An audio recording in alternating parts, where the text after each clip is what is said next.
श्री राम। विद्वत जन, आज के इस गरिमामय आयोजन में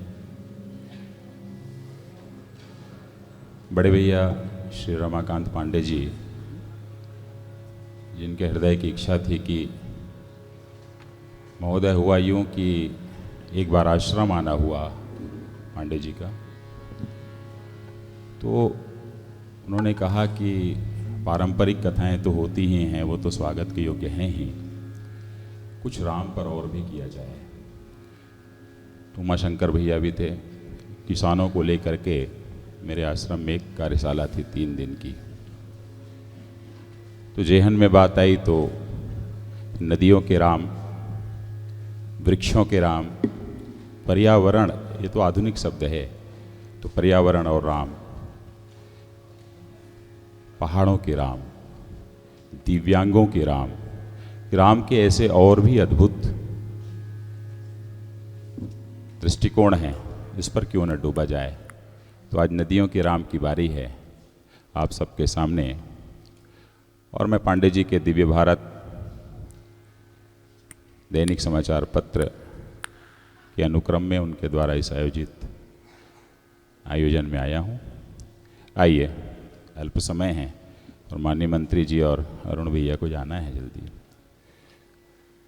प्रारंभ करते हैं। बोलिए सियावर रामचंद्र की। महोदय, विशिष्ट दिन है।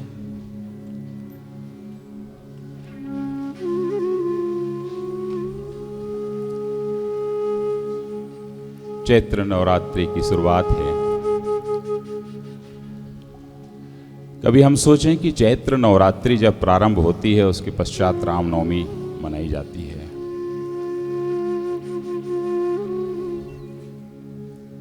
श्री रामचरितमानस के बालकांड में नवरात्रि के उद्भव की भी कथा रहस्यमय ढंग से छिपी हुई है।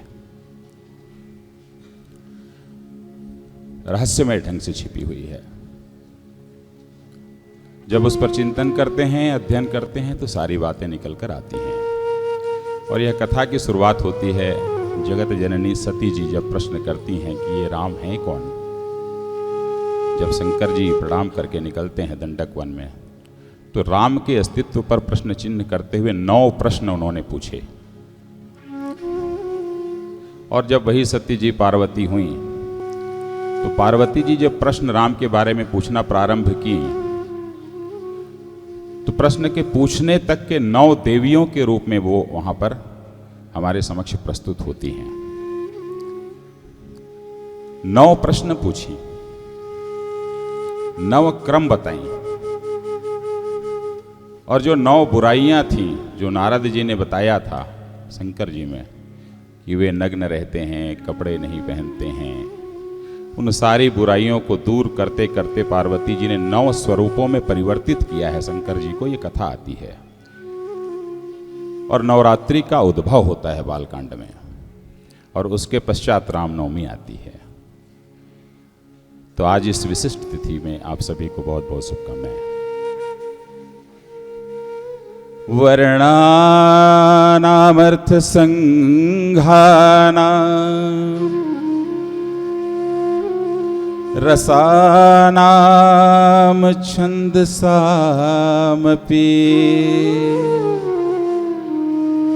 मंगलानाम च कर्तारो वंदे वाणी विनायको। बाबा ने पहले सरस्वती की वंदना करी है, फिर गणपति की करी। विद्या का पथ जहां पर विराम लेता है, वहां से ज्ञान का उद्भव होता है। लता मंगेशकर जी 5वीं की थी, 5वीं पास थी। कितने डीलिट उनको दिए गए, कितने पीएचडी दिए गए। संगीत की सुर साम्राज्ञी कहलाई। वो ज्ञान और विद्या के मध्य का अंतर है, और यहीं से मानस प्रारंभ होती है। कण कण में राम समाए हैं, कण कण में राम समाए, कण कण में राम समाए, कण कण में राम समाए, कण कण में राम समाए। भगवान राम का अवतार बसंत के ऋतु पे हुआ, क्यों? यह चिंतन का विषय है। एक जो धरती का महाराजा बनने के लिए इस धरती पर आ रहा है, तो उस राजा के स्वागत के लिए ऋतुओं का राजा का खड़ा होना आवश्यक था साहब। इसलिए भगवान राम का अवतार बसंत ऋतु में हुआ, ताकि ऋतुओं का राजा उसका स्वागत करे। और यही ब्रह्म जब जगत जननी सीता जी से पुष्प वाटिका के प्रसंग में मिलते हैं, तो लिखा गया कि बसंत ऋतु वहां छा गई थी। उस वाटिका के अंदर बसंत ऋतु थी, पर ऋतु दूसरी थी। सामाजिक रूप से देखें तो प्रकृति में वहां भी चूंकि राम पहुंच रहे हैं, तो वहां भी बसंत ऋतु पहले ही स्वागत करने के लिए तैयार था, क्योंकि जगत का राजा जा रहा है। तो इस बसंत ऋतु पर श्री राम का अवतार होता है। भगवान राम के अवतरण की यात्रा सरयू के तट पर होती है प्रारंभ, और भगवान राम की अंतिम यात्रा जो जल समाधि की है, वह नदियों से ही विराम लेती है। और नदियों के राम की कथा है, तो जब मेघ तड़कता है, बादल बरसता है, तो उससे जो बरसात होती है, तो वहां पर जल आवाज करता है, जिसे कहा जाता है नाद। जब वह नाद होता है, तो उस नाद शब्द से नदी शब्द पैदा होता है। उस नाद से नदी पैदा हो रही है। और विश्व की कौन सी ऐसी सभ्यता है जो नदियों के तट पर विकसित ना हुई हो? मिस्र की सभ्यता नील नदी के किनारे, मेसोपोटामिया की सभ्यता दजला फरात के किनारे, चीन की सभ्यता पीली के किनारे, और सिंधु घाटी की सभ्यता सिंधु नदी के किनारे। सभ्यताएं सदैव सरिताओं को स्पर्श करती हैं, और स्पर्श नहीं करती, उन सरिताओं के सहारे सभ्यताओं का विकास होता है। इन नदियों के नामकरण को लेकर अनेकानेक रिसर्च हुए। इतने रिसर्च हुए कि क्या कहा जाए। रिसर्च हुए तो पाया गया कि हिंदुस्तान के समस्त नदियों का नामकरण पौराणिक कथाओं से जुड़ा हुआ है, पुराणों से निकला है। तो नदियां हैं हमारे सामने, गंगा जी हैं, यमुना जी हैं, सरयू जी हैं, गोदावरी जी हैं, सबकी कथा पुराणों से जुड़ी है। यदि यह सरिता है तो पुराण भी सही है। यह सरिता यदि सत्य है, दिखाई दे रही है, तो वह पुराण जिन कहानियों से इनका उद्भव निकला है, वह भी सही है। कहा कि विश्व के अंदर और कौन कौन सी ऐसी नदियां हैं, और उन नदियों का नामकरण कब हुआ, इस पर रिसर्च हुआ। तो आप देखेंगे यूनानी सभ्यता के अंदर पाई जाने वाली जितनी नदियां हैं, जितनी भी नदियां हैं, चाहे अचिलुस हो, चाहे स्ट्राइक्स हो, चाहे अचेरन हो, चाहे प्लेगेथन हो, चाहे लेथ हो, वहां की महान नदियां, वहां की महान नदियां भी पुराणों से ही नाम प्राप्त करती हैं। इस विश्वधरा के अंदर पाई जाने वाली समस्त सरिताओं के नामकरण पुराणों से ही जुड़े हुए हैं। और यह कहां से आया पुराण? हिंदुस्तान की धरा से। इस धरा के अंदर सबसे पहले समुद्र मंथन हुआ। समुद्र मंथन से क्या निकलना? किस बात के लिए समुद्र मंथन हो रहा था? अमृत के लिए। अमृत क्या है? जल है। और निकला क्या? विष। विष में भी जलत्व का बोध है। यह समुद्र मंथन की प्रक्रिया बताती है कि हम और आप यदि यहां बैठे हुए हैं, तो उस जल को चाहे तो हम अमृत बना लें, या उस जल को चाहे तो जहर बना लें। कड़े कड़े में राम समाए, कड़े कड़े में राम नदियों के पावन मृदु जल में, नदियों के पावन मृदु मृदु जल में पर्वत पगडंडी, कानन में पर्वत पगडंडी, कानन में छड़ छड़ में राम समाए हैं, छड़ छड़ में राम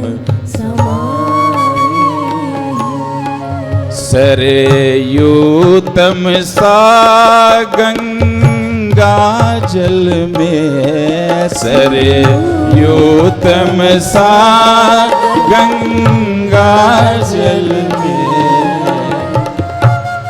कौन सी ऐसी सरिता है जहां राम नहीं है? यमुना मंदाकिनी लहर में, यमुना मंदाकिनी लहर में, सब सरिता में वे समाए हैं, सब सरिता में वे समाए हैं, कण कण में राम। इस विश्व साहित्य की समस्त रचनाएं जो बड़ी महत्वपूर्ण हमारे समक्ष आती हैं, जो धर्म को, हमारी संस्कृतियों को, हमारी सभ्यताओं को प्रभावित करती हैं, उनकी रचना कहां से हुई? वेदों की रचना सरस्वती जी के तट पर हुई। कितनी ताकत रही होगी उस माता सरस्वती में। श्रीमद् भागवत का वाचन हम निरंतर कराते हैं, उसकी रचना सरस्वती जी के तट पर हुई, परंतु जब उसे सुनने की बारी आई राजा परीक्षित को, तो गंगा जी के तट पर वह हुई। पहली कथा वाल्मीकि रामायण, जो कि पहला महाकाव्य है हमारे इस धरा का, उसकी रचना कहां हुई? महान तमसा के तट से प्रारंभ होती है। और गोस्वामी पाद की श्री रामचरितमानस 3 सरिताओं को स्पर्श करती है। स्वयं गंगा काशी में, स्वयं सरयू अयोध्या में, और मंदाकिनी का तट चित्रकूट में। कौन सी ऐसी शास्त्र है, कौन सा ऐसा ग्रंथ है जो सरिता के तट को स्पर्श न करती हो? कण कण में राम समाए।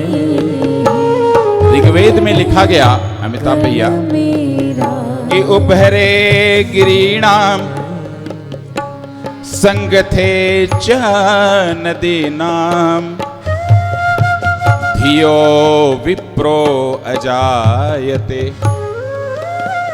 चेतना का जब भी कभी विकास होगा इस धरा के अंदर, ज्ञान का जब भी आविर्भाव इस धरा के अंदर होगा, महान विद्या जब भी इस धरा के अंदर जन्मेगी, तो वह या तो पर्वत के तट पर, पर्वत के शिखर पर, पर्वत की तराइयों में उपजेगी, या नदी के तट पर।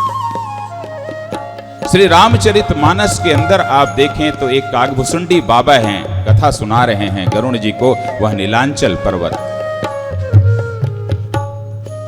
स्वयं शंकर महादेव यदि कथा सुना रहे हैं पार्वती जी को, तो वह मानसरोवर है। और स्वयं याज्ञवल्क्य जी कथा सुना रहे हैं यदि भारद्वाज जी को, तो वह प्रयागराज का महान तट है। कथा में वक्ता और श्रोता एक ही है साहब, वक्ता एक है और श्रोता एक है। अर्थात कथा भीड़ की विषय वस्तु नहीं है, यह अंश और अंशी का मिलन है, यह आत्मा और परमात्मा का मिलन है। और यह साक्ष्य कुरुक्षेत्र के मैदान पर आता है, जब करोड़ों सेना वहां पर खड़ी हुई थी, कौरवों और पांडवों की। धर्मराज युधिष्ठिर को भी पात्रता नहीं बनी कि वह भगवत गीता को सुन सके। बोलने वाले स्वयं महारथी कृष्ण और सुनने वाले अकेले अर्जुन। आज हम किसी भी कथाओं पर यदि जाते हैं तो वह ध्यान रखें कि वह मेरी ही सिर्फ आत्मा से जुड़ा हुआ विषय है। यदि ईश्वर मेरे पिता को मिल गए तो मुझे मिल जाए, ये कोई जरूरी नहीं है। मुझे यदि इसकी अनुभूति हो गई तो मेरे बेटे को हो जाए, ये कोई जरूरी नहीं है। यह आत्मा और परमात्मा का मिलन है। तो ज्ञान हो, चेतना हो, भक्ति हो, इसका संचार सरिताओं के तट पर होता है। प्रमाण है। शक्तियां, आज शक्ति का दिन है, शक्ति का दिन है। भगवान अवतरित हो सकते हैं, ये तो अच्छी बात है, होते भी हैं, पर भगवान के जन्म के बारे में भी लिखा जाता है कि भगवान कौशल्या के कोख से जन्मे, भगवान देवकी के कोख से आए, पर आदिशक्ति के बारे में कहां लिखा जाता है उमाशंकर भैया? जल से हुई श्री लक्ष्मी, जल से हुई श्री, जल से हुई श्री लक्ष्मी, जल से हुई श्री लक्ष्मी, वाहन से हुई शिवताज तुम, वाहन से हुई शिवताज तुम, वाहन से हुई शिवताज, धरती सुता है जानकी, धरती सुता है जानकी, श्री रामचंद्र की काज तुम, श्री राम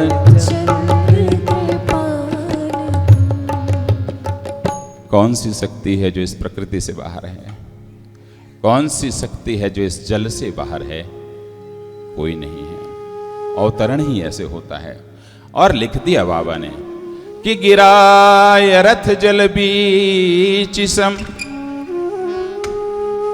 कहियत भिन्न न भिन्न, फिर जल आ गया, और बंदों सीताराम पद, जिन्हें परम प्रिय खिन्न।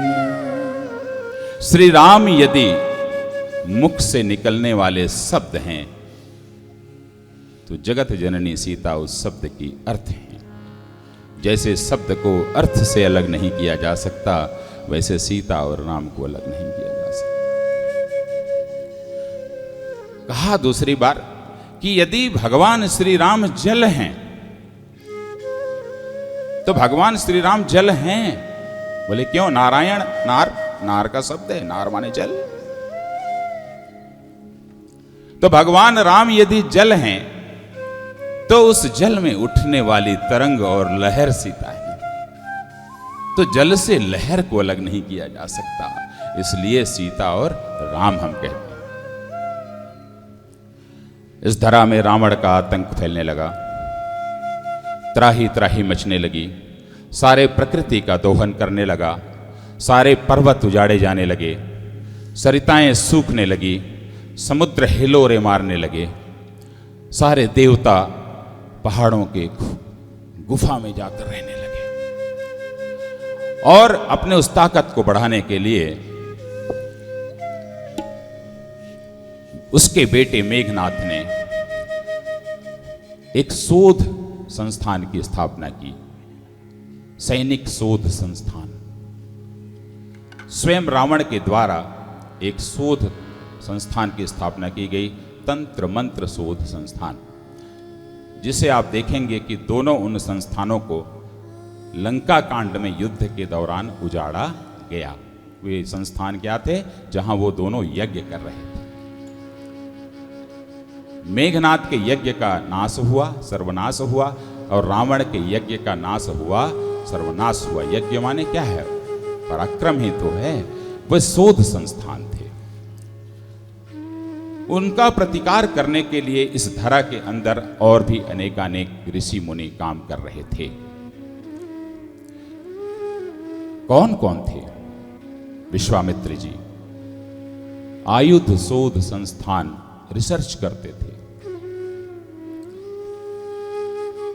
गौतम ऋषि न्याय शोध संस्थान रिसर्च कर रहे थे। भारद्वाज जी विमानन शोध संस्थान रिसर्च कर रहे थे। भगवान राम यदि पुष्प वाटिका प्रसंग से जब यात्रा प्रारंभ होकर के पहुंच जाते हैं, रावण का अंत हो जाता है, सीता जी का हरण हुआ, सारी चीजें, तो वहां से पुष्प वहां से जब लौटते हैं तो किससे लौटे हैं? पुष्पक विमान से लौटे ना, कहां से सीते? बिना पायलट का प्रशिक्षण प्राप्त किए सीख जाएंगे? कहां? भारद्वाज जी के यहां। क्यों इतना जल्दी कैसे सीख गए? आज तो 5 साल 7 साल 8 साल कोर्स में लगता है।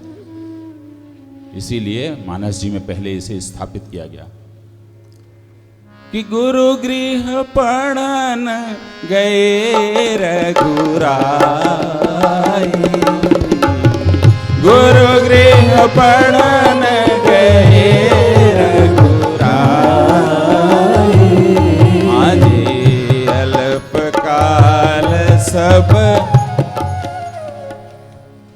क्या विद्या? दीदी यही गलत हो गया। 100 में 90%, 100 में 90 गलत बोल देते हैं चौपाई को। और बड़े बड़े लोगों से भी गलतियां होती हैं कि अल्प काल सब विद्या आई, अल्प काल सब विद्या आई। वो ब्रह्म है, विद्या आ गई चल के, पाते तो बड़ा समय लगता। आती है विद्या उनके पास दौड़कर, सरस्वती नटिन की भांति नाचती हैं साहब उनके सामने। और इसीलिए भारद्वाज जी वहां पर विमानन शास्त्र के शोध इसीलिए कर रहे थे वहां कि राम जब आएंगे तो उन्हें थोड़ी शिक्षा दे दूंगा कि पुष्पक से ही तो लौटना है। वाल्मीकि जी की अनवरत वहां एक प्रयास चल रहा था, एक अध्ययन केंद्र खोले थे, वह ज्ञान का अध्ययन केंद्र था। अत्रि क्या कर रहे थे? विश्व के प्रथम कुलपति कहे जाते हैं, उच्च शिक्षा का शोध केंद्र था वह, जहां राम जी को जाना था। अगस्त्य जी क्या कर रहे थे? तो अगस्त्य जी का अस्त्र शस्त्र का शोध संस्थान था, जहां रावण कैसे मरेगा उसका तरीका खोजा जा रहा था। और मजे की बात है, जितने भी शोध संस्थान हैं, विश्वामित्र का शोध संस्थान कहां था? गंगा जी और सरयू जी के दोआब में था। गौतम का न्याय शोध संस्थान कहां था? उस नदी का नाम है संभवतः खोरसी या खोरपी कहा जाता है। और जनकपुर में सीता जी मिली, कहां था? दुग्ध नदी के किनारे जनकपुर बसा हुआ था। वह शोध संस्थान भारद्वाज जी का कहां था? संगम के तट पर था। अत्रि जी का कहां था? मंदाकिनी के तट पर था।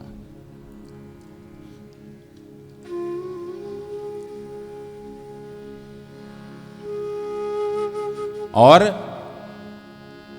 स्वयं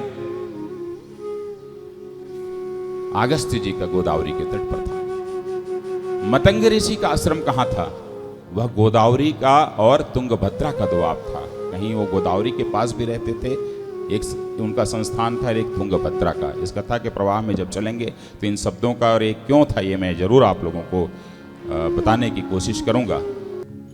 महानुभाव सब बैठे हुए हैं, सब विद्वत जन हैं, ज्ञानी हैं, गुणी हैं। मैं आप सबके सामने कुछ कह ही क्या सकता हूँ। मेरी पहली मुलाकात गोविंदाचार्य जी से कार्यक्रम में हुई थी, अहमदाबाद में शायद पांडे जी के साथ हुई थी। पानी का कार्यक्रम जो रखा गया था वहाँ हुई थी आपसे मुलाकात, आपका आशीर्वाद प्राप्त किया था। और संतोष भैया से पहले मुलाकात है, पर नाम मेरा चर्चा में रमाकांत भैया ने कई बार लिया होगा। बंसल जी आपको व्यक्तिगत रूप से जानता हूँ मैं वैसे भी। चलिए आगे बढ़ते हैं। बड़ी चिंता का जो विषय है, जो आदरणीय गोविंदाचार्य जी कह रहे थे, वास्तव में बड़ी चिंता का विषय है। श्रीमद् वाल्मीकि रामायण में जब नदियों में शोध होता है, उनके रामायण में जिन नदियों का उल्लेख किया गया है, 50 से अधिक नदियों का उल्लेख है, जिसमें भगवान राम की यात्रा को दिखाया गया। भाई कौन कौन सी नदियां हैं? 50 से अधिक नदियां हैं। 50 से अधिक नदियों में कुछ ऐसी नदियां हैं, जैसे गंगा जी का अलग अलग नाम है तो गंगा जी हैं, परंतु कुछ ऐसी नदियां हैं जिन पर आज भी शोध की जरूरत है कि वह नदियां कहाँ गई। कृतिवासा रामायण के नदियों के बारे में भी शोध हुआ कि किन किन नदियों का उल्लेख कहा गया है श्री राम की यात्रा में। बड़ी अद्भुत ये कहानी है। अब कुछ ऐसे नाम हैं जैसे देखेंगे सुगामधी, बिंदु सरोवर, लादनी, पावनी, नलिनी, सुचक्षु, पंचाप्सर, पंपा, शैलोदा, ताम्रवर्णी, माही, स्वयंप्रभा, कुहू, सुप्रभाता, नृमणा, देवगर्भा, श्रुतिवृंदा, मित्रवृंदा, पतिव्रती, निम्रणा, अराणा, जंबू, भद्रा, चक्षु, अरुणोदय, घृतच्युता, कालमही, अमृतौधा, तीर्थवती, वृत्ति रूपवती, अभया, मंत्रमाता, सावित्री, ये नदियों के नाम हैं। इनमें कितनी नदियां हैं जो जीवित हैं, कितनी नदियां हैं जिनकी स्थिति खराब है, कितनी ऐसी नदियां हैं जिस पे काम करने की आवश्यकता है। ये तो वो नदियां हैं जिस पर राम की यात्रा चलती है। परंतु कुछ ऐसी भी नदियों का उल्लेख है कि जब भरत जी अपने ननिहाल से लौटते हैं तो कौन कौन सी नदियों को पार किया। तो कहते हैं कि सुदामा, सतलज, शिला, शिलावद्धा, सरस्वती, कुलिंगा, कुटिकोष्टी, उत्तानिका, कपिवती। इन नदियों को मिलाते हैं तो नदियों की संख्या 70 से अधिक पहुंच जाती है। और जो चिंता आदरणीय सभी विद्वज्जन करते हैं नदियों को लेकर, राम जी कहते हैं हम सभी को कि आप आज पुल पार करते हैं, आप आज पुल पार करते हैं, नदी नहीं। क्योंकि मैं वो राम हूं जो नदियों में धंस कर नदियों को पार किया। आप आज सीमेंट, छड़, लोहा, गिट्टी, रेत पार करते हैं, नदी नहीं। मैं नदियों की इस पावन धारा में स्नान करते करते उन नदियों को पार किया हूं, मैं वो राम। और नदियां जिस दिल्ली में हम कर रहे हैं इस कथा को, नदी कहती है कि मेरे किनारे नगर थे बसते, नगर की मैं पहचान बड़ी, और अब है नगर पर मैं तो नहीं हूं, ना जाने मैं कहां खड़ी। यही तो चिंता है। इस नदी की जल को, इस नदी के पानी को बचाने की जब हम बात करते हैं, जो उमाकांत भैया प्रतिदिन देखता हूं कि पूरे देश में घूम रहे हैं, सवेरे उठ के तो देखो लगातार 30 दिन, आधा तो ये सफर में ही रहते हैं। और नदी पर बात करते हैं तो नल की ओर टकटकी लगाए, नल की ओर टकटकी लगाए, देखे जैसे अमृत पाए, पर क्या जाने वो पनिहारिन, यह जल और कहीं से आए।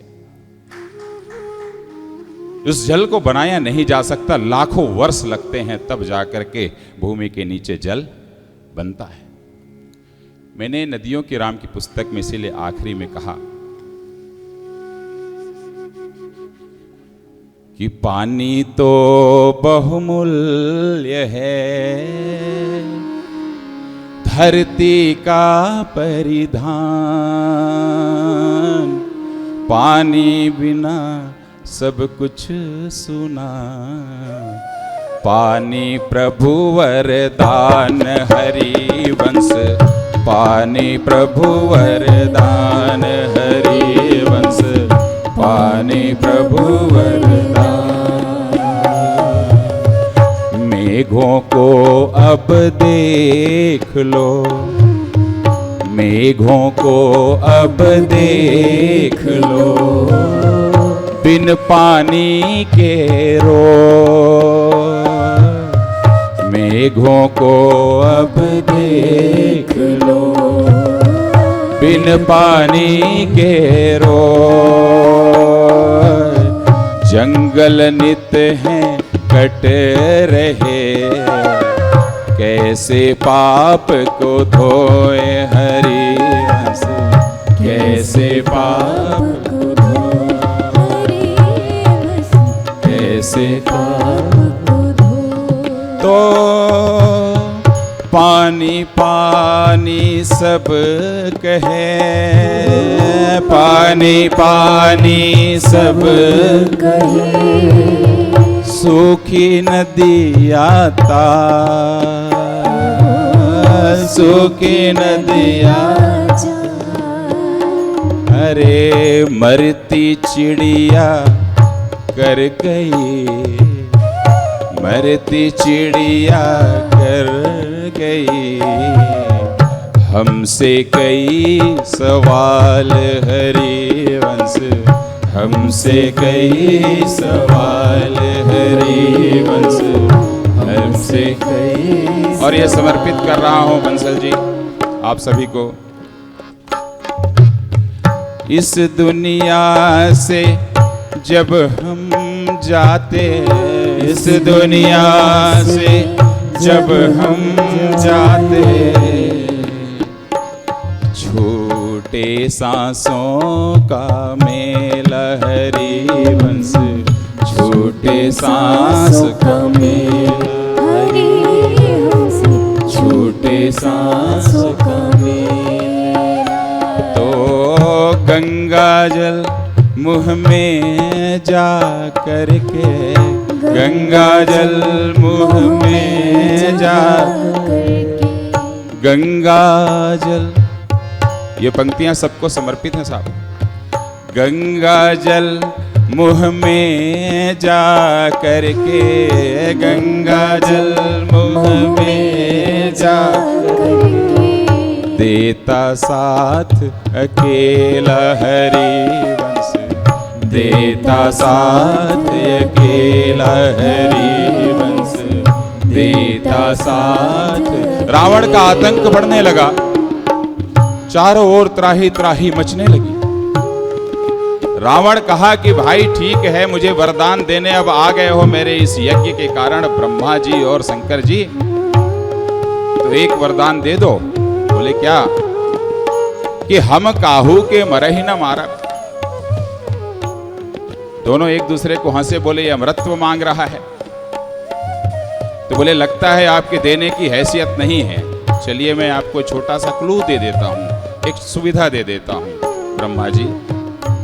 तो कहा कि वानर मनुज जाति द्वय पारे। तो रावण वस्तुतः वहां वरदान नहीं मांग रहा है, रावण वहां अपनी मृत्यु मांग रहा है।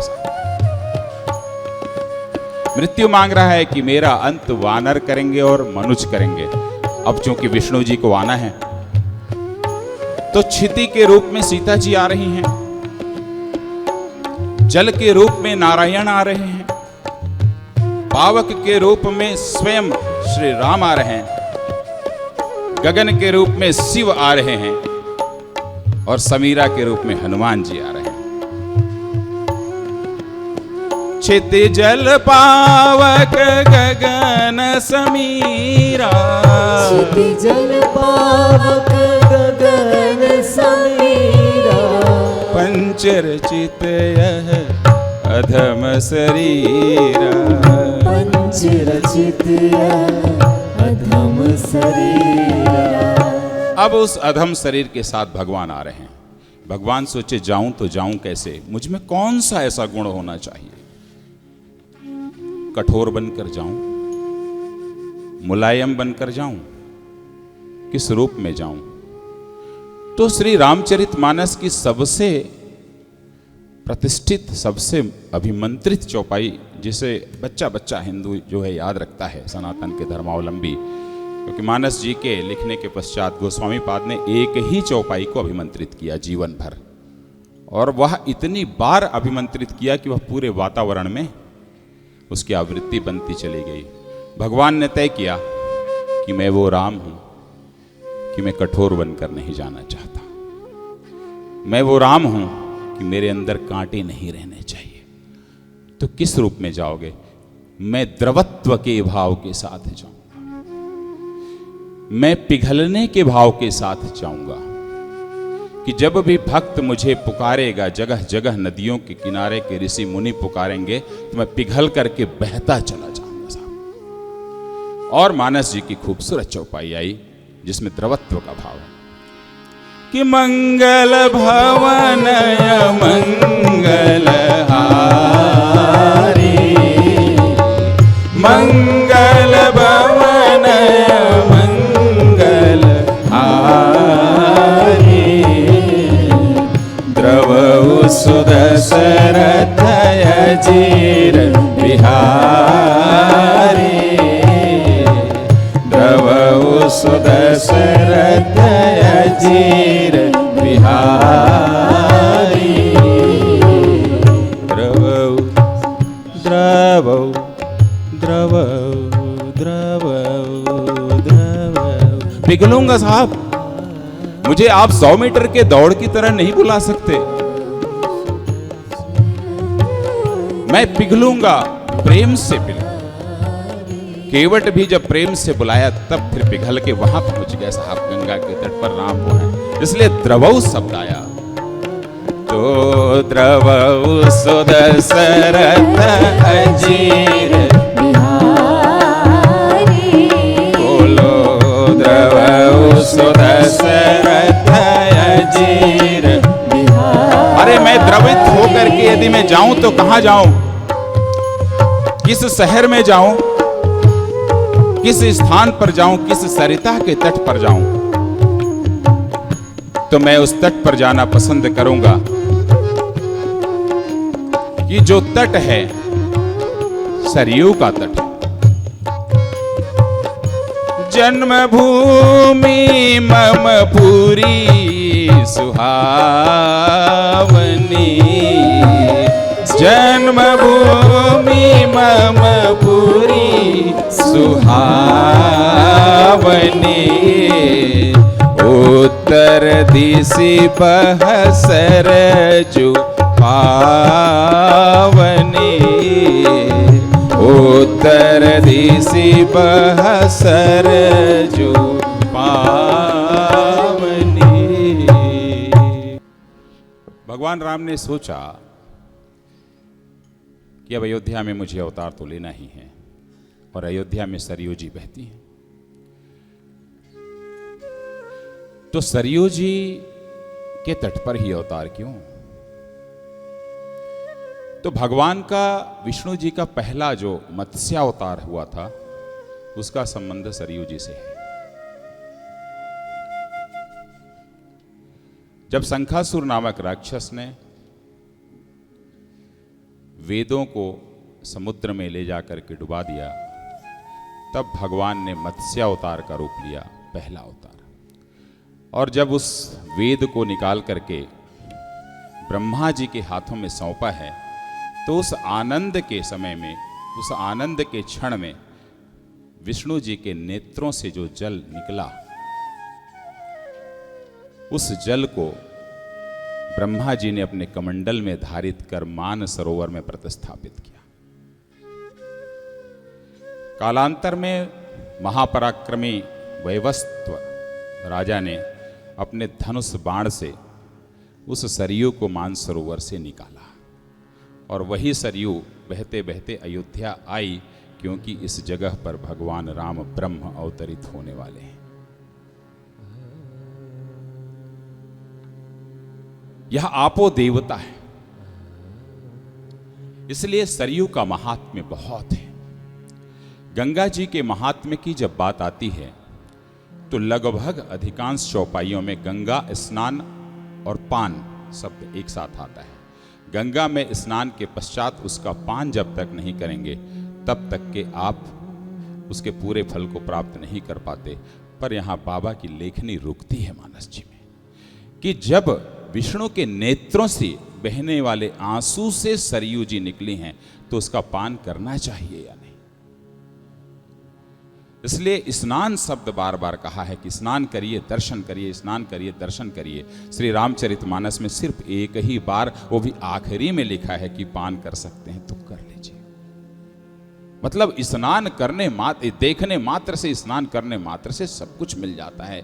उस सरयू के तट पर भगवान राम आ रहे हैं। इस धरा के अंदर, इस हिंदुस्तान के अंदर एकमात्र सरिता है जिसके जल का अलग नाम है।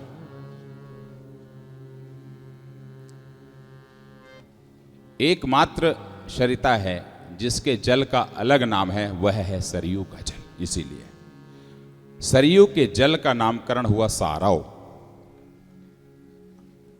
और किसी भी नदी का जल नहीं है, जल का नामकरण नहीं है, अलग से पृथक से नामकरण है सारव। सारव माने उत्कृष्ट, उत्कृष्ट जल के रूप में वे वहां पर पहुंचते हैं। भगवान राम जब लौट करके आते हैं रावण को पराजित करने के बाद, तो कहा गया कि सरिता इतनी पुनीत है, सरिता इतनी निर्मल है, सरिता इतनी सुंदर है कि जिसके बारे में जितना कहा जाए कम है। परंतु वही चिंतन है, वही चिंता है कि फिर लहर लहर सरयू का जल कहता है राम तुम आ जाओ। केवल दुख पीड़ा यहां बसा कहता है राम तुम आ जाओ। उन्माद नीर चीखे बोले छाती पीटे विष है घोले। जल पर तैरे थे नील कमल बिखरा बिखरा अब कमल का दल। तू कहां गया है रघुनंदन, सौमित्रानंदन कहां गए। सब लहरें शांत शून्य देखे कहती है राम तुम आ जाओ। यह राम के लिए पुकार रही है सरिता, परंतु लगता है कि सबसे अधिक हमारी इस धरती में मनुष्य से बड़ा हिंसक कोई नहीं है, जिसमें मनुष्यत्व समाप्त होते जा रहा है। कि है धधक धधक अग्नि लपटें सरयू जल से ही निकल रही, गंगा जल से ही निकल रही, यमुना जल से ही निकल रही। जल जल जाता है अग्नि से और मोम के जैसे पिघल रही। तुम कहां गए मेरे राघव, सीता वैदेही कहां गई। निःशब्द अधर और रोम रोम कहता है राम तुम आ जाओ। यह आज का परिवेश है, यह आज का ऐसा परिवेश है जिसके बारे में जितना कहें सोचने के लिए हमें मजबूर होना पड़ता है, होना चाहिए, हमारी जिम्मेदारी है। इसीलिए कहते हैं जो कुछ दोहा सुना दीजिए बोले तो समर्पित आप ही को कर दे। कि जादू अगर धरती में है, जादू अगर धरती में है, पानी उसे कहते हैं सुन। जादू अगर धरती में है, जादू अगर धरती में है, पानी उसे कहते हैं सुन। पानी उसे कहते हैं सुन। पानी के अंदर जो छिपा, पानी के अंदर जो छिपा, पानी के अंदर जो छिपा, जीवन उसे कहते हैं सुन। जीवन उसे कहते हैं सुन। जादू अगर धरती में है।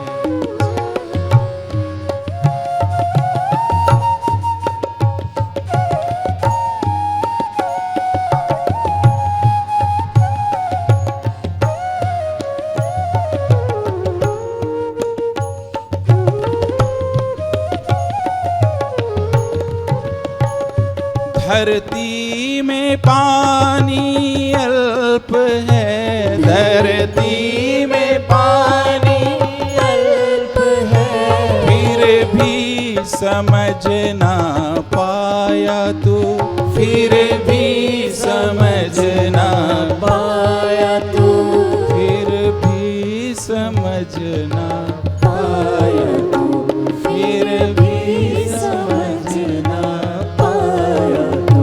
चंदा में ढूंढे जल मनुज, चंदा में ढूंढे जल मनुज, यह भूल कैसे जाता तू, यह भूल कैसे जाता तू। ना रंग है ना रूप है,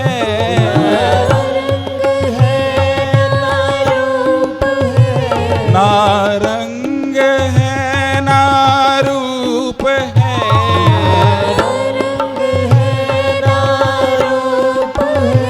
फिर भी महा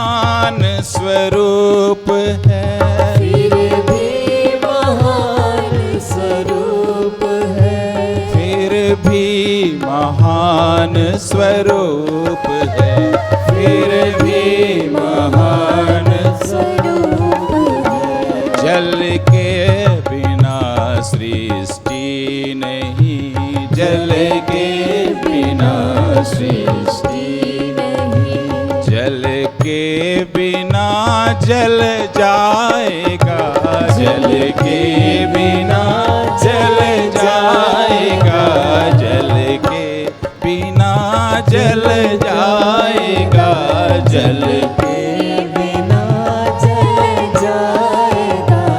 इस आज का बस अंत है, इस आज का बस अंत है, इस आज का बस अंत है, इस आज का बस अंत है। अब कल नहीं तू पाएगा, अब कल नहीं तू पाएगा, अब कल नहीं तू पाएगा, अब कल नहीं तू पाएगा। साथियों, भगवान राम के अवतरण के पश्चात जिस तरीके से प्रत्येक व्यक्ति की जीवन में एक अपनी निजी जीवन यात्रा होती है, हर व्यक्ति अपने जीवन को यदि पीछे पलट करके देखता है तो उसे 4, 5, 6, 7 भागों में बांट सकता है, पर वो जितने भी भागों में बांटेगा वह दहाई की संख्या तक तो नहीं जाने वाली। कभी उसका 1 से 20 साल अच्छा रहा, 20 से 40 संघर्ष में रहा, 40 के बाद बहुत अच्छा हो गया, कभी आगे बड़ी खराब स्थिति हो जाती है। यही जीवन यात्रा है, श्री राम की यात्रा जीवन यात्रा है। और उस जीवन यात्रा में उनके जीवन की पहली यात्रा प्रारंभ होती है विश्वामित्र जी के साथ। विश्वामित्र जी राम जी को लेने पहुंचते हैं और राम और लक्ष्मण निकल पड़ते हैं। विश्वामित्र जी का जो आश्रम था वह सरयू और गंगा के संगम तट पर था, दोआब पर था। यह वही आश्रम था जिस आश्रम में रह करके विश्वामित्र जी ने अपना शोध संस्थान, सैन्य शोध संस्थान स्थापित किया हुआ था। उसी के समीप जब बला और अतिबला विद्या देने की बारी आई तो सबसे पहले ये सोचें कि बला अतिबला विद्या दी क्यों जा रही थी, क्योंकि उस राघवेंद्र सरकार को आगे आने वाले समय में वनवास की यात्रा में जाना है और बला अतिबला विद्या इसीलिए दी गई कि उन्हें उससे नींद नहीं आएगी, उससे प्यास नहीं लगेगी, उससे भूख नहीं लगेगी। और यदि वे कभी निद्रा की अवस्था में हैं तो पहले ही उन्हें ज्ञात हो जाएगा कि उनके दुश्मन पास में आ चुके हैं। ये 4 महत्वपूर्ण चीजें थी बला और अतिबला विद्या में। परंतु उस बला और अतिबला विद्या को प्राप्त करने से पूर्व विश्वामित्र जी ने सरयू के जल का आचमन करवाया है। सरयू के जल के आचमन करने के पश्चात बला और अतिबला विद्या उनके पास आई। आगे यह यात्रा चलने लगी। गंडकी का भी उसमें उल्लेख हुआ, जिसे काली मही कहा गया, सदा नीरा कहा गया। भगवान राम बहुत ध्यान से देखते हैं उस सरिता को कि हाँ हाँ यह वह सरिता है जिसमें मैं बह रहा हूं, मैं बह रहा हूं सालिग राम होकर। भगवान राम आगे बढ़ते हैं तो कोसी जी का दर्शन होता है।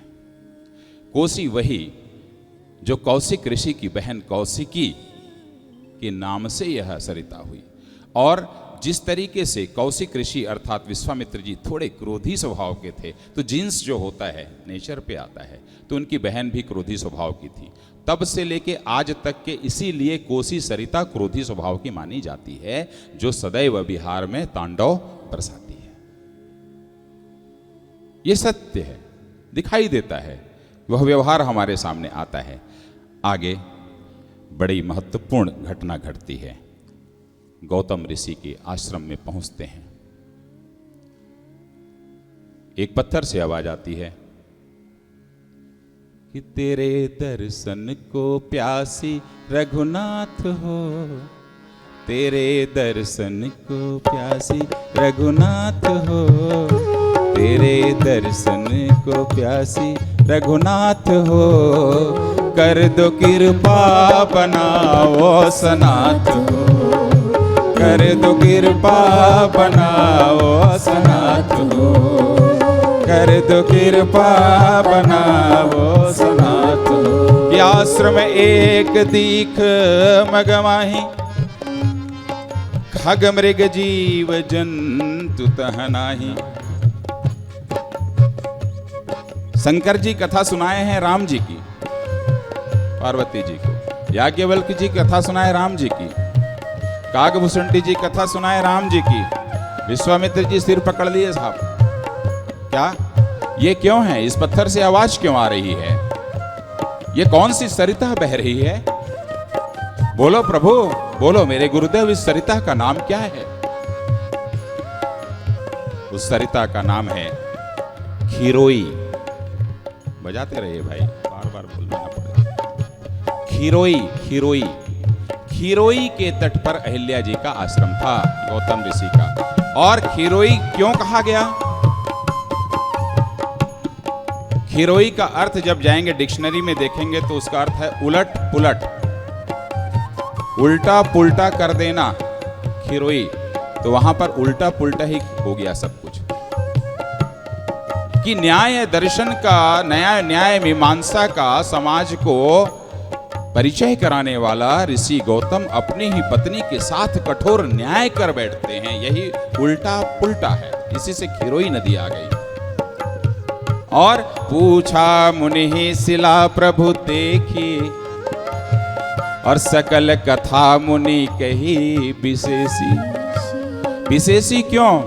कि सब राम की कथा गा रहे हैं, और मैं श्री राघवेंद्र सरकार का गुरु, मुझे राम की कथा नहीं कहनी है। मुझे किसकी कथा कहनी है?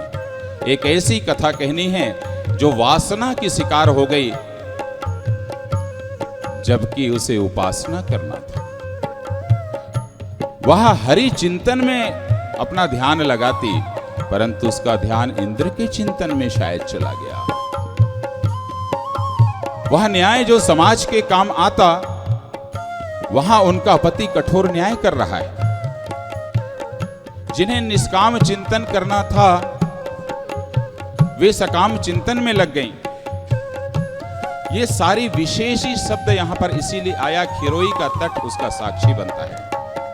तभी पत्थर से आवाज आई, तेरे दर्शन को प्यासी रघुनाथ हो, तेरे दर्शन को प्यासी रघुनाथ हो, कर दो कृपा बनाओ सनाथ हो, कर दो कृपा बनाओ सनाथ हो। यह पहला पड़ाव आता है, जिस पड़ाव पर भगवान राम के आगे चुनौती आ जाती है साहब। क्या चुनौती आती है? कि इंद्र वही काम किया वृंदा के साथ, कि मैं जालंधर का रूप लेकर के गया, तब जाके वास्तविक जालंधर मरा शिव जी से। और वृंदा ने श्राप जरूर दिया, परंतु मैं श्राप से शालिग्राम बना, और मैं पुरुष हूं तो सारा का सारा समाज मेरी पूजा करता है शालिग्राम के लिए, और ये बेचारी महिला, यही काम तो इंद्र भी किया था जो मैं किया, और मैं पूजा जाता हूं, और यहां ये नारी जो है पत्थर की बन गई। यह चिंतन आया तो राम जी सोचते हैं कि आतंक जलंधर का शिव को समर में आना पड़ा, पर सतीत्व वृंदा का पथ पर हार कर जाना पड़ा। पर मैंने ही छल था कर दिया, विष्णु ही जलंधर रूप धरा, सतीत्व वृंदा हरण किया, और सांप से शालिग्राम बना। मेरी पूजा और ये पत्थर, कि यह दो स्वरूप समाज का, आया नहीं मुझको कभी। अरे मैं पुरुष था जग पूजा किया, और गौतम की नारी तिरस्कृत। आवाज आई कि तेरे दर्शन को प्यासी रघुनाथ हो, तेरे दर्शन को प्यासी रघुनाथ हो, कर दो कृपा बनाओ, कर दो कृपा। अब जो उल्टा था पुल्टा होने का समय आ गया। खिरोई के तट पर भगवान ने, जब मेरी कथा होती है विशेष रूप से अहिल्या के राम अलग से ही होती है, 3 दिन 5 दिन जितना, सिर्फ जिस भी पात्र पर कथा सुनना है, सिर्फ सिंगल पात्र पे कथा भी मैं करता हूँ। 5 दिन सुनना है, 7 दिन सुनना है, सुमित्रा के राम, कैकेयी के राम, मंडवी के राम, सब पर है। जैसे ही चरण रज लगता है, अहिल्या आती हैं, कहती हैं कि मैं प्रथम पड़ाव की साक्षी हूँ, मुझ पापन को तुमने तारा। अरे चरित्र दोष देखा जग ने, फिर भी पत्थर को उद्धारा। कि नारी का विरोधी कर कहे कोई, वह निज अपमान कहा कराएगा, अपयश को प्राप्त करेगा वह कभी मुक्ति ना पाएगा।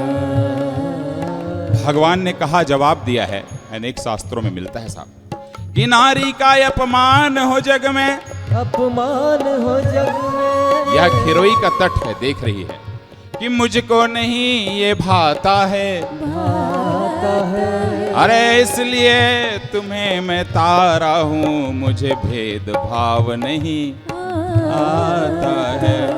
अब राम भाव से बोल उठे, यहाँ शब्दों का नहीं कोई काम।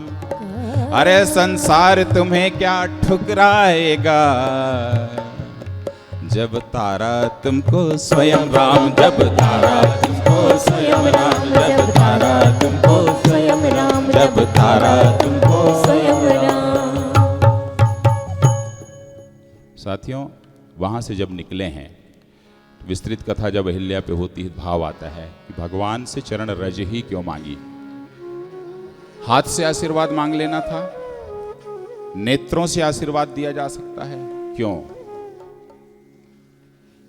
उन्हें भय था कि हाथ से यदि आशीर्वाद मांग लिया और उन्हें यदि लगा कि मैं कलंकनी हूं, तो उनके हाथों में धनुष बाण है, मैं कम से कम अभी पत्थर की हूं, मार तो नहीं दी जाऊंगी। नेत्रों से आशीर्वाद इसलिए नहीं मांगा कि नेत्र उनके मुझसे टकरा गए और मेरे नेत्र में कहीं वासना दिख गया इंद्र के प्रति, तो उनके नेत्रों से मैं जल न जाऊं, इसलिए चरण रज मांगा है। और इस बात को लेके भगवान दुखी थे, बड़े दुखी थे। बंसल साहब 2 मिनट सुनिएगा, इसको जाने से पहले यहां भाव आता है नदी के प्रति कि चले राम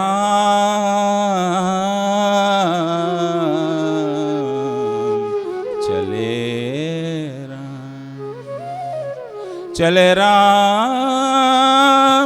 राम दुखी हैं, इस बात को लेकर के दुखी हैं कि मैं गौतम ऋषि की पत्नी को अपना चरण रज दिया जो महान है।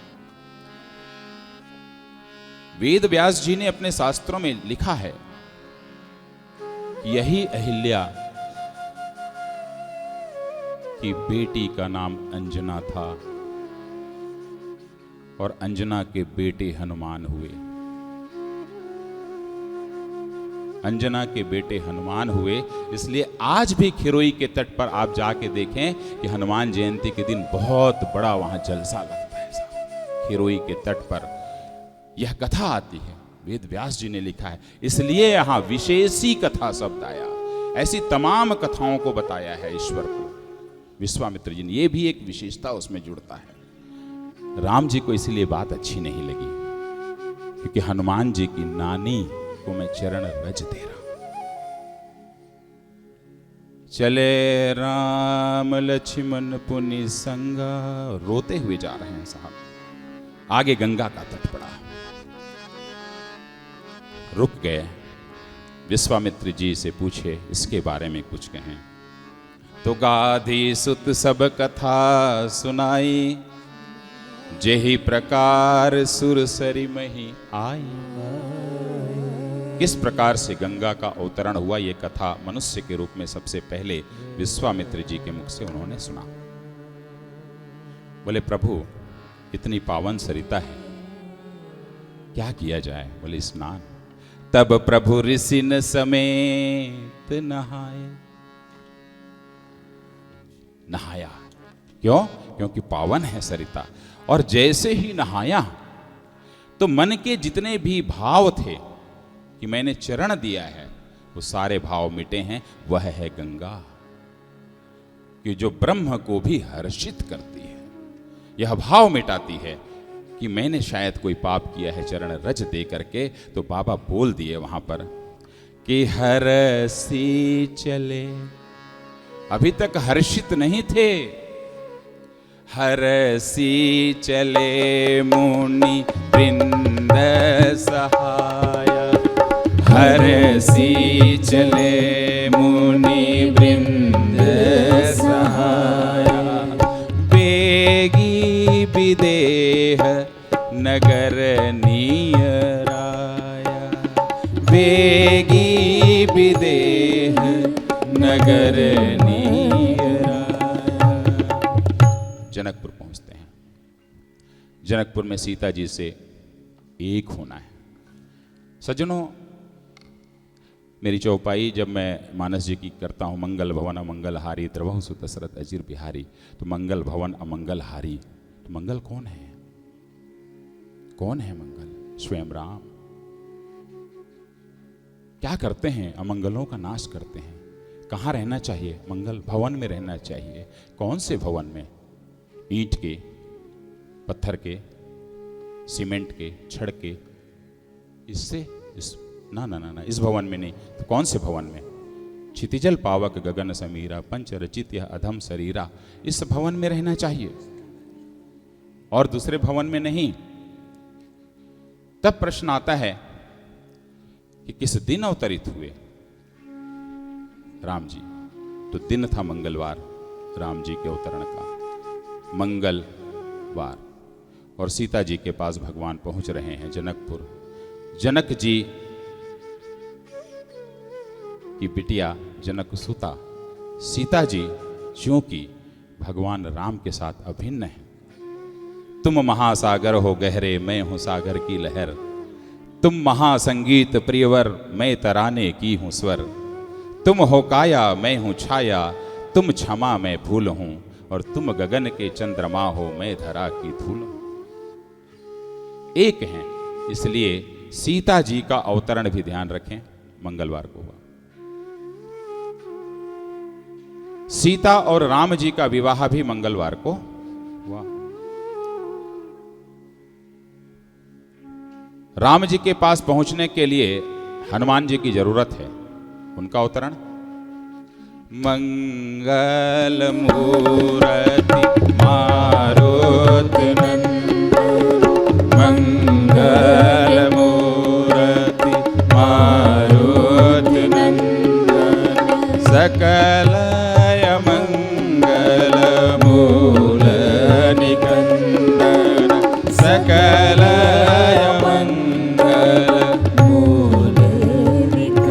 तो भगवान राम जो हैं मंगल का प्रमाण मंगलम भगवान विष्णु मंगलम गरुड़ध्वज। शिव जी मंगल। और आज का दिन है सर्व मंगल मांगल्ये शिवे सर्वार्थ साधिके मंगल। अब हनुमान जी से भी मुलाकात राम जी की किस दिन हुई? ऋषिमुख पर्वत के नीचे। जेठ का महीना था, मंगलवार को हुई, इसीलिए उसे बड़ा मंगल कहा जाता है और उपवास लोग रहते हैं बड़ा मंगल के दिन। मंगल भवन अमंगल हारी। मंगल भवन अमंगल हारी। यह श्री रामचरितमानस की रचना किस दिन प्रारंभ हुई?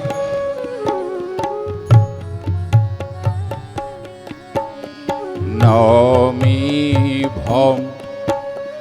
नवमी भौम। भौम माने मंगल।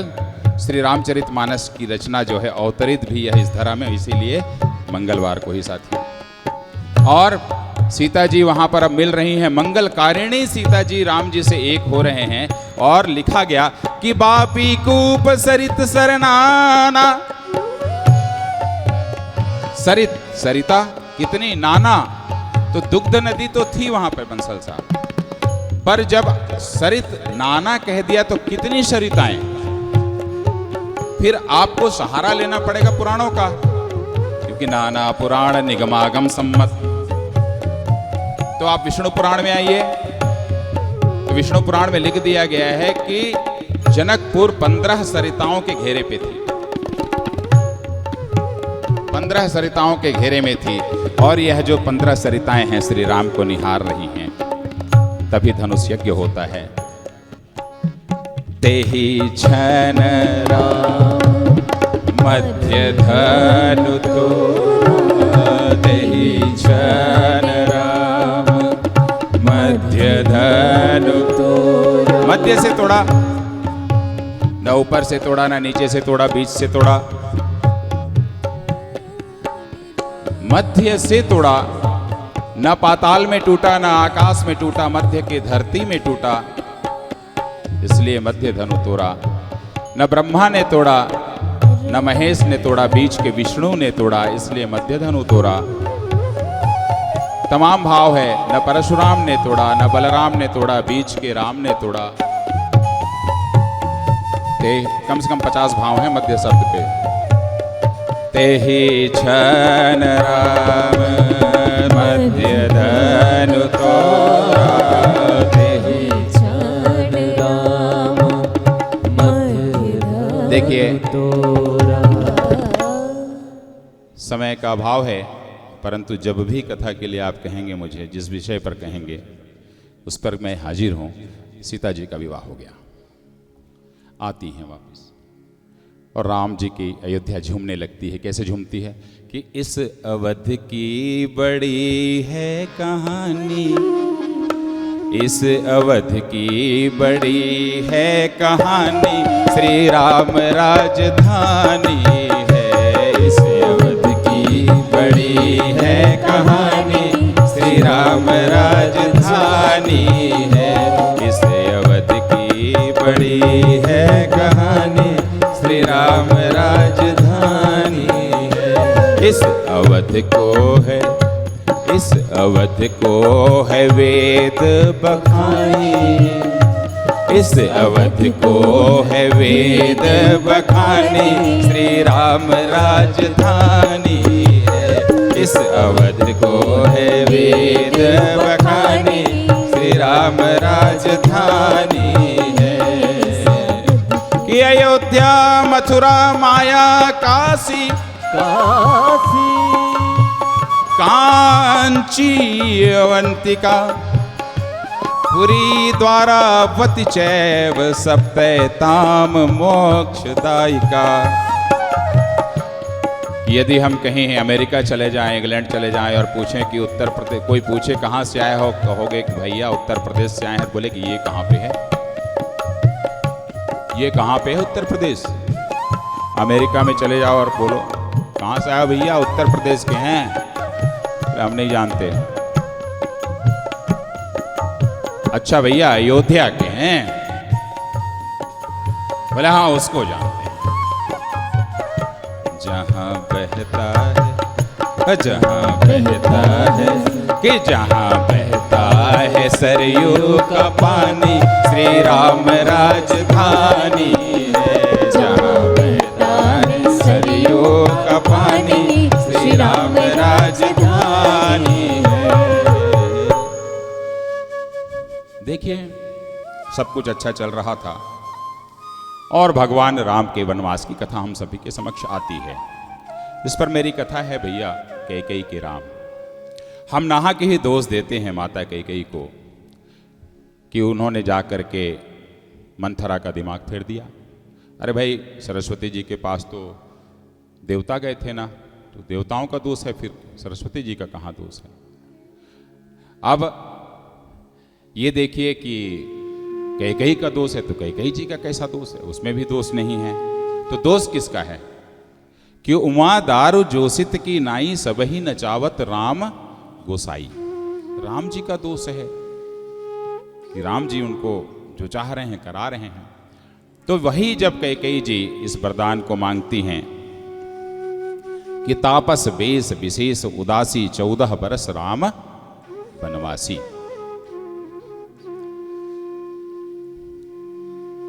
तो यदि किसी भी व्यक्ति को जो यहां पर सम्मानित बैठे हुए हैं उन्हें पूछा जाए, कह दिया जाए कि आपके बेटे को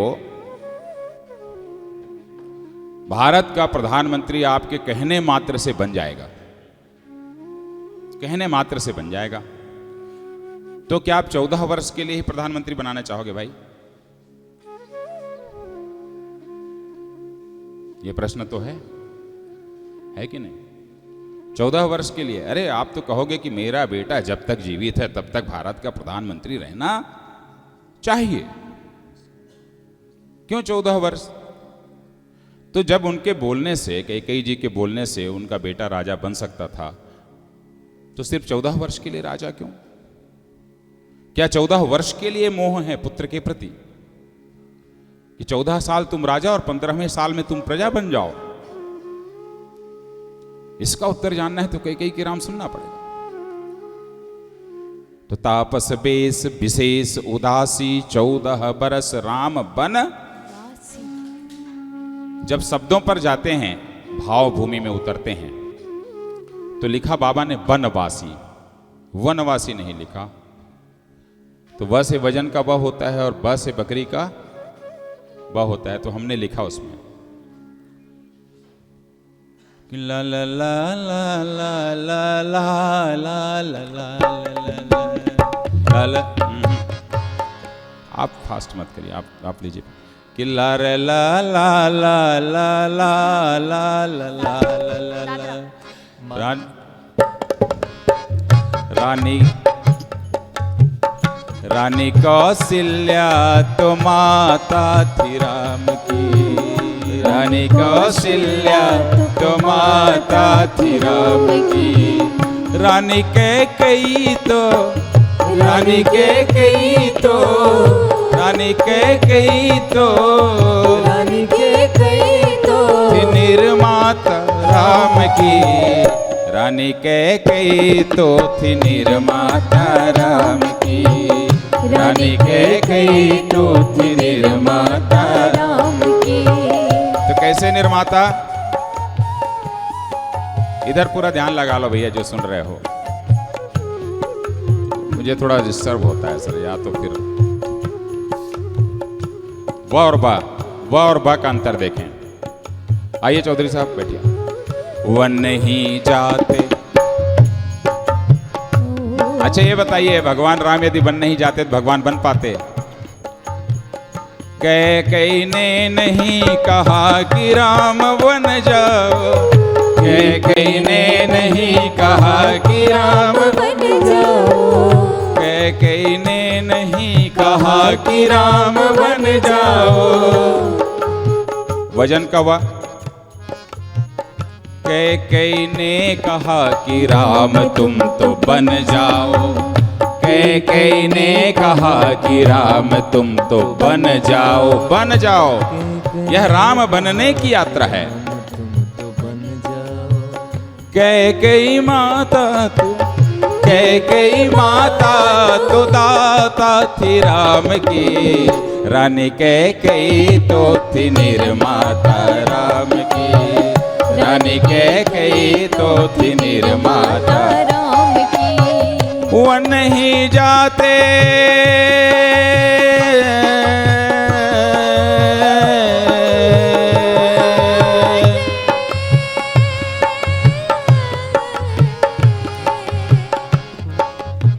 वो नहीं जाते भगवान कैसे बन पाते, वो नहीं जाते भगवान कैसे बन पाते, वो नहीं जाते भगवान कैसे बन पाते। वो नहीं जाते भगवान कैसे बन पाते। केवट सबरी हनुमान को कैसे पाते, केवट सबरी हनुमान को कैसे पाते, केवट सबरी हनुमान को कैसे पाते कैकेयी माता तो कैकेयी माता तो विधाता थी राम की, रानी कैकेयी तो थी निर्माता राम की, रानी कैकेयी तो थी निर्माता, राम की, रानी कैकेयी तो थी निर्माता, राम की, रानी कैकेयी तो थी निर्माता राम की। जो भी समय है 5 बजे का 15-20 मिनट में जो और बेहतर सुनाता हूँ, या जब तक अलाउ करें पहुँचाता हूँ जरा गंगा के तट तक आप लोगों को भी। भगवान राम की वनवास की जल ले आओ हमको बोलने की आदत डालनी चाहिए, पानी लेके आओ की आदत नहीं डालनी चाहिए, उसमें थोड़ा सा निर्मलता का बोध नहीं होता है। और यदि कोई पानी को या जल को पीता है और आधा गिलास छोड़ता है तो उससे हाथ जोड़ना चाहिए और बोलना चाहिए ये स्वास्थ्य के लिए अच्छा है, जो छोड़ रहे हो उसको भी पी लो, इससे आपका कोई नुकसान होने वाला नहीं है। इस तरीके से केवट वहां पर गंगा जी के उस तट पर नव गंगा का सृजन करता है।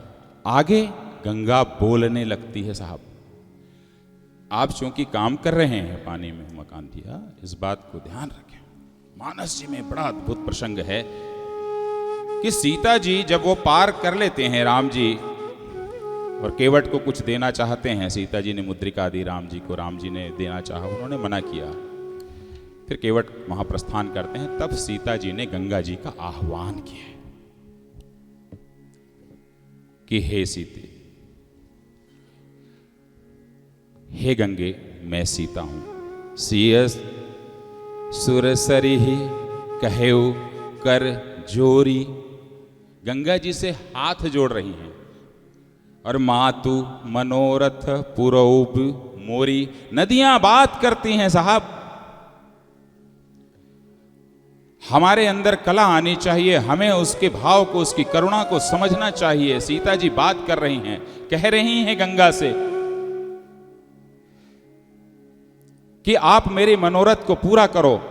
गंगा जी ने कहा कि कौन सा मनोरथ, कौन सा मनोरथ पूरा करूं, बोलो। बोले पति देवर संग कुशल बहोरी, आई करो जही पूजा तोरी। फिर बाबा लिखे हैं कि सुनिसिय विनय प्रेम रस सानी, सुनिसिय विनय प्रेम रस सानी, भई तब विमल बारी बरबानी। आवाज आने लगी, गंगा जी बोलने लगी, सुनो रघुवीर, सुनो सुनो। आवाज कर रही है, नदियां आवाज करती हैं। साहब सुनो रघुवीर प्रिया वैदेही, तब प्रभाव जग विदितन के ही। इतनी लंबी वार्तालाप है उस स्थान पर दो आदि शक्तियों के मध्य कि आप झूम उठेंगे। और गंगा जी, एक मेरी स्पीच थी, भविष्य श्री रामचरितमानस और ज्योतिष, यहीं पर सबसे पहली ज्योतिष वेत्ता गंगा जी बनती हैं। मानस जी में पहली ज्योतिष वेत्ता बनती हैं। कहती हैं कि चलो जाओ, मैं देख करके बता रही हूं कि प्राणनाथ देवर सहित कुशल कौशला आई, और पूजहि सब मन कामना, सुजसुर ही जग छाई। तीनों के तीनों लौट करके अयोध्या आओगे, कोई आपको स्पर्श नहीं कर पाएगा। यह कहने वाली श्री रामचरित मानस में है तो सरिता है, गंगा है। और यहीं से फिर यात्रा संगम की ओर चलती है। आइए पांडे जी, और कोई इसके बाद एक और करेंगे, फिर जैसा होगा विराम।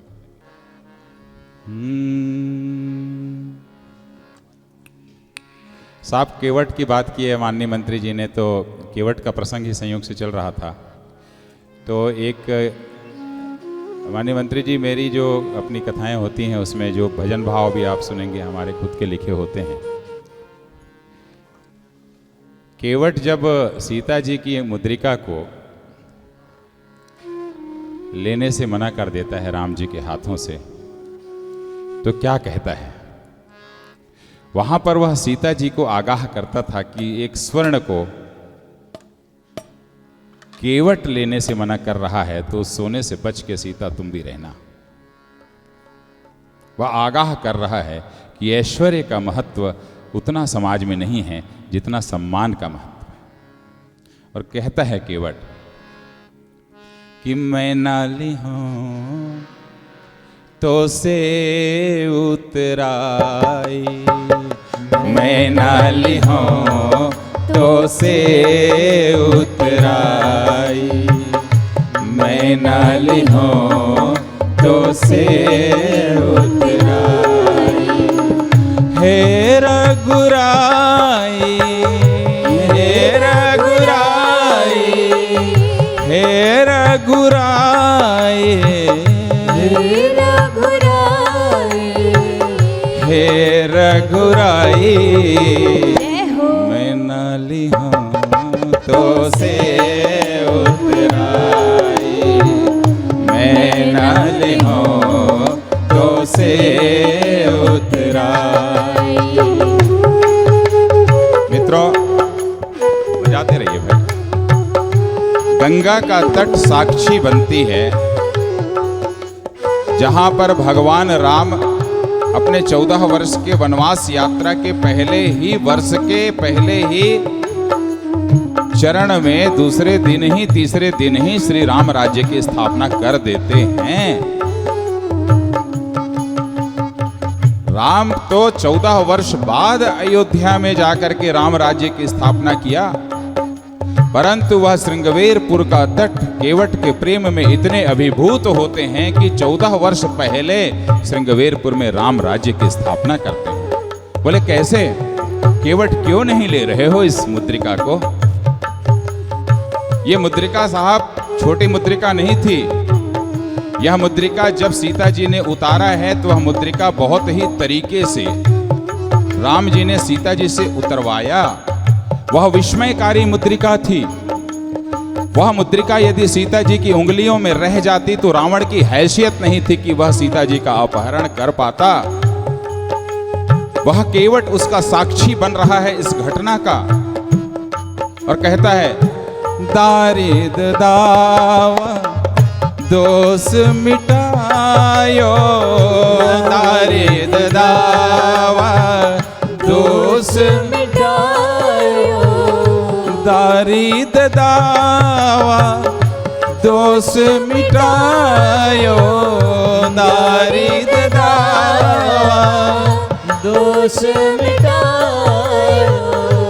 अब न चाहूं, अब न चाहूं मैं कोई कमाई, अब न चाहूं मैं कोई कमाई, मैं नाली हूं तो से उतराई।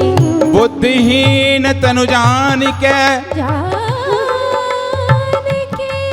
सुमिरो पवन कुमार, बल बुद्धि विद्या देहु मोहि हरहु कलेश विकार। सब क्लेश हैं,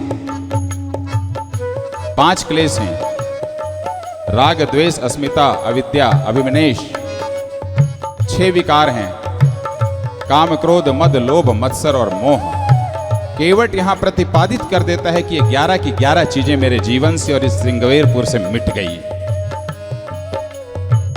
5 क्लेश विकार मिट गयो, 5 क्लेश विकार मिट गयो। पक्का मिट गया? बोले हाँ मिट गया। तय है ना? बोले हाँ। इसीलिए नहीं ले रहे हो? बोले हाँ। मैं न चाहूं अब, मैं न चाहूं अब कोई कमाई, मैं नाली हूं तो से उतराई। यह तट जब यात्रा प्रारंभ होती है, संगम के तट पर पहुंचती है। संगम का तट श्री रामचरितमानस का और राम के जीवन का विस्तार करती है। भगवान की यात्रा यह सीधे सीधे निकलती है चित्रकूट। चित्रकूट अर्थात चित्त का कूट। एक अच्छा मंत्री तब बन सकता है कोई समाज के अंदर जब लोगों के दिलों को जीते। साहब, आप लोगों के दिलों को जीते हैं तब आप यहां बैठे हुए हैं। बुद्धि को जीतने के बाद सिर्फ अच्छा राजा नहीं बना जा सकता, इसलिए भगवान राम स्वीकार नहीं करते हैं राज सिंहासन, खुद निकल पड़ते हैं वनवास को। ज्ञान का शहर था जनकपुर, ज्ञानी बनकर के भी आप जीत नहीं सकते, लोगों का मिजाज नहीं जीत सकते। भगवान बोलते हैं दिल को जीतना जरूरी है, और दिल को जीतने की सरिता मंदाकिनी के तट पर पहुंचते हैं और वहां लोगों का दिल जीतते हैं। दिल जीतने के बाद कुछ समय बीतता है और बीतने के बाद भगवान अब अपने मूल कार्य को निकलते हैं। उनकी यात्रा तमाम सरिताओं को पार करते हुए पहुंचते हैं वे गोदावरी के तट पर। और मैं बार बार कहता हूं कि भगवान राम कहते हैं मंत्री जी कि आप आज पुल पार करते हैं, आप आज पुल पार करते हैं, नदी नहीं। मैं नदियों में धंस कर नदी को पार किया। उन नदियों के जल को यदि जानना है तो पहले उस नदी के जल के भीतर डूब करके तो देखो, जा करके देखो। आज आप सीमेंट, लोहा, छड़, गिट्टी पार करते हैं, नदी नहीं। मैं नदियों की पावन धारा को हंसकर पार किया हूं, मैं वह राम। भगवान राम गोदावरी के तट पर पहुंचते हैं। गोदावरी वियोगनी है। गोदावरी की धारा वियोग की धारा है, जो जगत जननी मां सीता के अपहरण को अपनी आंखों से देख रही है और रो रही है। और यही यात्रा आगे बढ़ते बढ़ते तुंगभद्रा पहुंचती है। तुंगभद्रा प्रेरणा स्रोत है, जहां हनुमान जी मिलते हैं, उसे प्रेरक नदी कहा जाता है। और सारी सरिताएं सागर में जाकर के मिलती हैं। 2 मिनट सिर्फ साहब। और महासागर स्वयं राम है। और आगे यह यात्रा लंका से निकल करके आती है। तो मैंने कहा कि साहब आपने बहुत अच्छी बात कही कि इस नदी और जल पर काम होना चाहिए। तो एक आखिरी छंद है पांडे जी, सभी को समर्पित है, आप सभी लोग घर लेके जाएं बढ़िया से। कि बूंद बूंद से हैं भरे सागर की चाह है बूंद की, कि जल बचा सकता है मानो, जल जरूरत रूह की। कि बोतलों में, आपने बोतल की बात कही इसलिए, कि बोतलों में बिक रहा है, क्या कभी सोचे थे हम, अरे पीठ में ला देंगे पानी, क्या कभी सोचे थे हम। तो जल नहीं नदिया में देखो, नदिया की चाह है बूंद की, जल बचा सकता है मानो, जल जरूरत रूह की। कि जख्म जीवन में नहीं हो, आप सभी लोग जो मुझे सुने, धरती हरा होना चाहिए, अरे आंख से पानी गिरे ना, किसी के आंख से पानी ना गिरे, नदियों में बहना चाहिए। कि सूखती नदिया का क्रंदन, अरे चीखता ध्वनि गूंज की, जल बचा सकता है मानो, जल जरूरत रूह की, जल जरूरत रूह की, जल जरूरत रूह की। सियावर रामचंद्र की जय। नदी सरिता माता की जय। जय श्री राम।